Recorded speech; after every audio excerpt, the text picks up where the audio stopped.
Et je vous le disais tout à l'heure, Jean-Luc Mélenchon qui a appelé ses partisans à marcher entre la place de la Bastille et la place de la République. Il appelle à l'instauration d'une 6e République. Le candidat du mouvement La France Insoumise veut faire de ce défilé une démonstration de force. On retrouve sur place Florent Rodeau.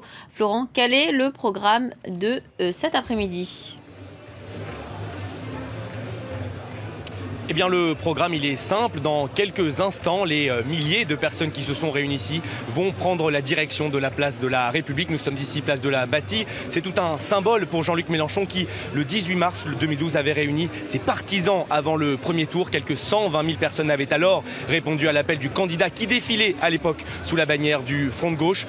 Place de la République, Jean-Luc Mélenchon prendra la parole. Il devrait y aborder bien les principaux thèmes, les principales mesures de sa campagne, à savoir l'instauration d'une règle verte, l'instauration d'un SMIC à 1 300 €, soit 150 € de plus que le SMIC actuel, et également l'abrogation de la loi travail, la loi El Khomri, ainsi que d'autres mesures qu'il détaillera évidemment en détail, l'abandon du TAFTA notamment, cet accord de libre-échange avec les États-Unis, et le CETA avec le Canada. On a parlé bien sûr ici avec de nombreux militants qui nous ont confié qu'ils étaient déçus qu'il n'y ait pas eu d'accord entre M. Hamon et M. Mélenchon avant le premier tour. Certains d'ailleurs ne perdent pas espoir de trouver un accord avant le premier tour de l'élection présidentielle. Et puis un mot également sur la participation du PCF, le Parti communiste français, et son dirigeant qui va prendre part à ce cortège mais qui ne prendra pas la parole sur l'estrade. C'est évidemment là un sujet de tension entre le PCF et la France Insoumise. En tout cas, Jean-Luc Mélenchon compte bien concrétiser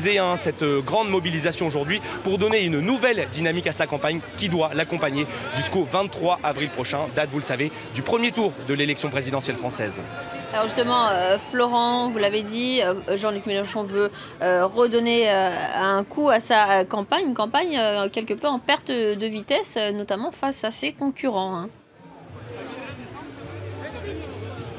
Oui, une campagne en perte de vitesse, surtout depuis l'élection de Benoît Hamon à la primaire socialiste. C'est ce que nous confiaient évidemment ses conseillers avant le rassemblement. Jean-Luc Mélenchon va tenter de rassembler le plus large possible et convaincre évidemment d'une seule chose, son leitmotiv, son mot d'ordre, qu'il faut mettre fin à cette 5e République. Une 5e République qui, selon lui, donne beaucoup trop de pouvoir au président de la République. Il veut redonner le pouvoir au peuple. C'est tout l'enjeu et tout l'intérêt de cette marche entre la place de la Bastille et la place de la République. Merci beaucoup Florent Rodeau. Florent Rodeau, notre envoyé spécial place de la Bastille pour cette marche du parti du mouvement La France Insoumise de Jean-Luc Mélenchon. Voilà.